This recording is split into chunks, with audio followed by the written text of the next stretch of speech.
बचे हुए गेहूँ की घुघनी उबालने के लिए रख दी। सुबह का टाइम, सुबह सबके लिए चाय नाश्ता मैंने बना दिया था। सुबह के सारे काम मैंने कर लिए थे फटाफट और फिर मैं आ गई किचन में खाना बनाने के लिए। सबसे पहले मैं गोली खा ली थी, इसके बाद फिर मैंने भिंडियों को काटा और भिंडियों को बघार दिया। एक सब्जी मैं आलू गोभी की बनाऊंगी और सुबह के सारे काम से फ्री हो गई थी। शाम का टाइम, अब आ गई भुजरियों की बारी। भुजरियों और वो लेते हैं तो फिर सबसे पहले मैंने चौक पूड़ा इसके ऊपर रखे आग होते, फिर मैं रख दूंगी डलियों को। तो डलियों को तिलक लगा दिया, सातिया बना दिया है और इनमें भर दूंगी मैं कर्स।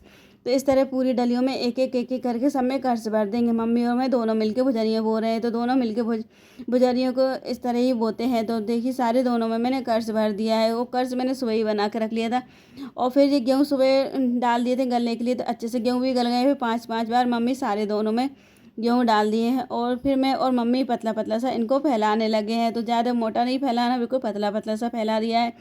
और फिर मम्मी के बताए अनुसार फिर मैं पतला पतला सा कर्स डालती जा रही थी। ज़्यादा मोटा भी कर्स नहीं डाला, बिल्कुल ज़्यादा पतला भी नहीं डाला।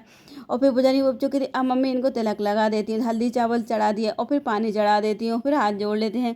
फिर बारी है घिनौची के यहाँ बोने की भुजरियाँ। तो फिर छोटे से दोना भी भुजरियाँ बो दी थी और फिर मैं लेके आ गई तुलसी माता के यहाँ। यह तुलसाना था, यहाँ पे मैं भुजरियाँ बो देती हूँ। तो छोटे से गुटों उसमें कर्स डाला और फिर मैंने जो गेहूँ डाले फिर उसके ऊपर से कर्स डाल दिया और फिर मैं हल्दी चावल चढ़ा देती हूँ और फिर मैं पानी चढ़ा दूँगी और फिर अगरबत्ती लेके आई थी, अगरबत्ती लगा दूँगी। तो आज मैंने और मम्मी ने दोनों मिल के भुजरियाँ बोई हैं और फिर जो गेहूँ बच गए थे उनकी है ना घुंघरी उबालने के लिए रख देती हूँ, क्योंकि सबको बहुत पसंद है।